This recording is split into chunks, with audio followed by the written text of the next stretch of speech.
ನಾಲಿಗೆಗೆ double ರುಚಿ ಕೊಡುವಂತಹ ಹುಳಿ ಹುಳಿಯಾದ ಖಾರವಾದಂತಹ ಒಂದೊಳ್ಳೆ ಚಟ್ನಿ ರೆಸಿಪಿ.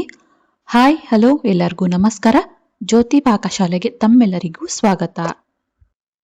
ಈ ದಿನದ ವಿಡಿಯೋದಲ್ಲಿ ನಾನು ಸಿಂಪಲ್ ಆಗಿ ರುಚಿಕರವಾಗಿರುವಂತಹ ಹುಣಸೆ ಹಣ್ಣಿನ ಚಟ್ನಿ ಮಾಡುವ ವಿಧಾನ ನಿಮ್ಮೊಂದಿಗೆ ಶೇರ್ ಮಾಡ್ಕೊಳ್ತಾ ಇದ್ದೇನೆ. ನಾಲಿಗೆಗೆ ರುಚಿ ಸಿಗ್ತಿಲ್ಲ, ಊಟ ಮಾಡೋಕ್ಕೆ ಇಷ್ಟ ಆಗ್ತಿಲ್ಲ ಅನ್ನೋಂಥವ್ರಿಗೆ ಈ ರೀತಿ ಹುಳಿ ಹುಳಿಯಾದ ಖಾರವಾದಂತಹ ಚಟ್ನಿನ ಮಾಡಿಕೊಟ್ರೆ ಹೊಟ್ಟೆ ತುಂಬ ಊಟ ಮಾಡ್ತಾರೆ ಅಂತಲೇ ಹೇಳ್ಬೋದು. ತುಂಬಾನೇ ಸಿಂಪಲ್ ಆಗಿ ಈ ಚಟ್ನಿನ ಮಾಡ್ಕೊಳ್ಬೋದು. ತುಂಬಾನೇ ರುಚಿಯಾಗಿರುತ್ತೆ. ಯಾವುದೇ ಟಿಫನ್ಸಿಗಾಗಲಿ ಬಿಸಿ ಅನ್ನದ ಜೊತೆಗಾಗಲಿ ಬನ್ನಿ ಈ ಸಿಂಪಲ್ ಆಗಿರುವಂತಹ ರುಚಿಕರವಾಗಿರುವಂತಹ ಹುಣಸೆ ಹಣ್ಣಿನ ಚಟ್ನಿ ಯಾವ ರೀತಿ ಮಾಡೋದು ಅಂತ ನೋಡೋಣ. ಅದಕ್ಕಿಂತ ಮುಂಚೆ ಹೊಸದಾಗಿ ನಮ್ಮ ಕುಕಿಂಗ್ ವಿಡಿಯೋಸ್ನ ನೋಡ್ತಿದ್ದಲ್ಲಿ ಜ್ಯೋತಿ ಪಾಕಶಾಲೆ ಚಾನಲ್ನ ಸಬ್ಸ್ಕ್ರೈಬ್ ಮಾಡ್ಕೊಳ್ಳಿ. ಈ ರೆಸಿಪಿ ಇಷ್ಟ ಆದಲ್ಲಿ ಒಂದು ಲೈಕ್ ಮಾಡಿ. ಬನ್ನಿ ಈ ಸಿಂಪಲ್ ಆದ ರುಚಿಕರವಾದ ಚಟ್ನಿನ ಯಾವ ರೀತಿ ಮಾಡೋದು ಅಂತ ನೋಡೋಣ. ಮೊದಲಿಗೆ ನಾನಿಲ್ಲಿ 1 ಇಡಿ ಆಗುವಷ್ಟು ಹುಣಸೆ ಹಣ್ಣನ್ನ ತೆಗೆದುಕೊಂಡಿದ್ದೇನೆ. ನೋಡ್ಬೋದು, ಹೆಚ್ಚು ಕಮ್ಮಿ ಒಂದು 50 ಗ್ರಾಮ್ ಆಗುವಷ್ಟು ನಾನಿಲ್ಲಿ ಹುಣಸೆ ಹಣ್ಣನ್ನ ತೆಗೆದುಕೊಂಡಿದ್ದೇನೆ. ಇದನ್ನ ಈ ರೀತಿ ಒಂದು ಬಟ್ಲಿಗೆ ಹಾಕಿ 1 ರಿಂದ 2 ಸರಿ ನೀಟಾಗಿ ಇದನ್ನ ತೊಳೆದು ತಗೋಬರ್ತೇನೆ. ಅನಂತರ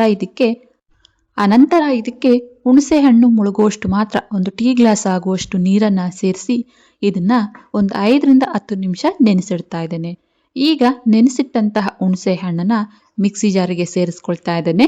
ಸ್ವಲ್ಪ ನೀರು ಕಮ್ಮಿ ಇತ್ತು ಅಂದಲ್ಲಿ ನೀರಿನ ಸಮೇತ ಹುಣಸೆ ಹಣ್ಣನ್ನ ಸೇರಿಸ್ಕೊಳ್ಬೇಕಾಗುತ್ತೆ. ಅನಂತರ ಇದಕ್ಕೆ 2 ಟೇಬಲ್ ಸ್ಪೂನ್ ಆಗುವಷ್ಟು ಅಚ್ಕಾರದ ಪುಡಿ. ನಾನಿಲ್ಲಿ ಬಳಸಿರುವಂತಹ ಖಾರದ ಪುಡಿ ಸ್ವಲ್ಪ ಖಾರ ಕಮ್ಮಿ ಇರೋದ್ರಿಂದ 2 ಟೇಬಲ್ ಸ್ಪೂನ್ ಆಗುವಷ್ಟು ಹಾಕೊಂಡಿದ್ದೇನೆ. ಅನಂತರ 1/4 ಟೀ ಸ್ಪೂನ್ ಆಗುವಷ್ಟು ಅರಿಶಿನ, ನಂತರ 2 ಗಡ್ಡೆ ಆಗುವಷ್ಟು ಬೆಳ್ಳುಳ್ಳಿ, ಹಾಗೆಯೇ ದಪ್ಪ ಗಾತ್ರದ 1 ಈರುಳ್ಳಿ ಅಥವಾ ಮೀಡಿಯಂ ಗಾತ್ರವು ಈರುಳ್ಳಿ ಆದಲ್ಲಿ 2 ಈರುಳ್ಳಿನ ಸೇರಿಸ್ಕೊಳ್ಬೇಕಾಗುತ್ತೆ. ಈರುಳ್ಳಿನೂ ಸಹ ಸೇರಿಸಿ ಇದನ್ನ ನುಣ್ಣಗೆ ರುಬ್ಕೊಂಡ್ಬರ್ಬೇಕು. ನೋಡಿ, ಈ ರೀತಿ ಚಟ್ನಿನ ಆದಷ್ಟು ನುಣ್ಣಗೆ ರುಬ್ಕೊಳ್ಬೇಕಾಗುತ್ತೆ. ಈಗ ಈ ಹುಣಸೆ ಹಣ್ಣಿನ ಚಟ್ನಿ ರೆಡಿ ಆಗಿದೆ. ಇದಕ್ಕೆ ಒಗ್ಗರಣೆನ ಮಾಡ್ಕೊಳ್ಬೇಕಾಗುತ್ತೆ. ಒಗ್ಗರಣೆಗೆ ಅಂತ ಗ್ಯಾಸ್ ಮೇಲೆ ಬಾಣಲೆನ ಇಟ್ಟು ಗ್ಯಾಸನ್ನ ಹಚ್ತೇನೆ. ಈ ಬಾಣಲೆಗೆ ಸ್ವಲ್ಪ ಎಣ್ಣೆನ ಸೇರಿಸ್ತೇನೆ. ಎಣ್ಣೆ ಸ್ವಲ್ಪ ಮುಂದಾಗೆ ಇರಬೇಕು. ಈ ಹುಣಸೆ ಹಣ್ಣಿನ ಚಟ್ನಿನ ಜಾಸ್ತಿ ದಿನ ಸ್ಟೋರ್ ಮಾಡ್ಕೊಳ್ಬೇಕು ಅಂದಲ್ಲಿ ಸ್ವಲ್ಪ ಎಣ್ಣೆನ ಮುಂದಾಗೆ ಹಾಕಬೇಕು. ಅನಂತರ ಚೆನ್ನಾಗಿ ಈ ಚಟ್ನಿನ ಬೇಯಿಸ್ಕೊಳ್ಬೇಕಾಗುತ್ತೆ. ಎಣ್ಣೆ ಬಿಸಿಯಾಗಿದ್ದೆ 1 ಟೀ ಸ್ಪೂನ್ ಆಗುವಷ್ಟು ಜೀರಿಗೆ, ಸ್ವಲ್ಪ ಸಾಸಿವೆನ ಸೇರಿಸ್ತೇನೆ. ಅನಂತರ 2 ಗಡ್ಡೆ ಆಗುವಷ್ಟು ಬೆಳ್ಳುಳ್ಳಿನ ಈ ರೀತಿ ಜಜ್ಜಿ ಹಾಕ್ತಾ ಇದ್ದೇನೆ. ಕರಿಬೇವನ್ನು ಸಹ ಸೇರಿಸಿ ಈ ಬೆಳ್ಳುಳ್ಳಿನ ಚೆನ್ನಾಗಿ ಫ್ರೈ ಮಾಡ್ಕೊಳ್ತಾ ಇದ್ದೇನೆ ಎಣ್ಣೆಯಲ್ಲಿ. ನೋಡಿ, ಲೈಟ್ ಆಗಿ ಬೆಳ್ಳುಳ್ಳಿ ಕಲರ್ ಚೇಂಜ್ ಆಗಿದ್ದೇನೆ. ಇದಕ್ಕೆ ಈಗ ರುಬ್ಬಿರುವಂತಹ ಚಟ್ನಿನ ಸೇರಿಸ್ತಾ ಇದ್ದೇನೆ. ಎಲ್ಲ ಚಟ್ನಿನ ಸೇರಿಸಿ ನೀರನ್ನು ಹಾಕುವ ಅವಶ್ಯಕತೆ ಇಲ್ಲ. ಈಗ ಇದಕ್ಕೆ ರುಚಿಗೆ ತಕ್ಕಷ್ಟು ಉಪ್ಪನ್ನ ಸೇರಿಸ್ತಾ ಇದ್ದೇನೆ. ಉಪ್ಪನ್ನ ಸೇರಿಸಿ ಈಗ ಇದೆಲ್ಲವನ್ನ ಚೆನ್ನಾಗಿ ಮಿಕ್ಸ್ ಮಾಡ್ಕೊಳ್ಳೋಣ. ಇನ್ನು ಯಾರೆಲ್ಲ ಸಬ್ಸ್ಕ್ರೈಬ್ ಮಾಡ್ಕೊಳ್ದೆ ವಿಡಿಯೋನ ನೋಡ್ತಿದ್ದಲ್ಲಿ ಪ್ಲೀಸ್ ಸಬ್ಸ್ಕ್ರೈಬ್ ಮಾಡ್ಕೊಳ್ಳಿ. ಬೆಲ್ ಐಕಾನ್ ಮೇಲೆ ಕ್ಲಿಕ್ ಮಾಡಿ ಹಾಲ್ ಅನ್ನೋ ಆಪ್ಷನ್ನ ಆನ್ ಮಾಡ್ಕೊಳ್ಳಿ.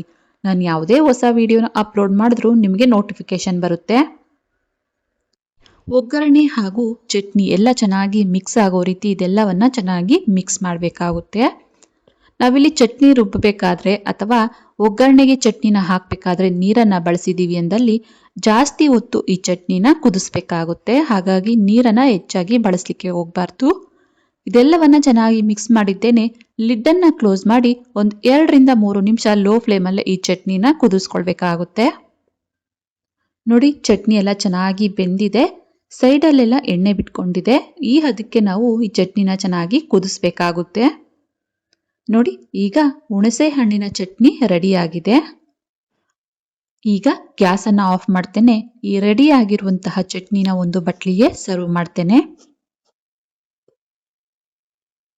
ನೋಡಿದ್ರಲ್ಲ, ತುಂಬಾನೇ ಸುಲಭವಾಗಿ ರುಚಿಕರವಾಗಿರುವಂತಹ ಹುಣಸೆ ಹಣ್ಣಿನ ಚಟ್ನಿ ಮಾಡುವ ವಿಧಾನ. ನಾಲಿಗೆ ಕೆಟ್ಟಿದೆ, ಊಟ ಸೇರ್ತಿಲ್ಲ ಅನ್ನೋಂಥವರಿಗೆ ಈ ಚಟ್ನಿನ ಮಾಡಿಕೊಟ್ರೆ ಹುಳಿ ಹುಳಿಯಾಗಿ ಖಾರವಾಗಿರೋದ್ರಿಂದ ಹೊಟ್ಟೆ ತುಂಬ ಊಟ ಮಾಡ್ತಾರೆ ಅಂತಲೇ ಹೇಳ್ಬೋದು.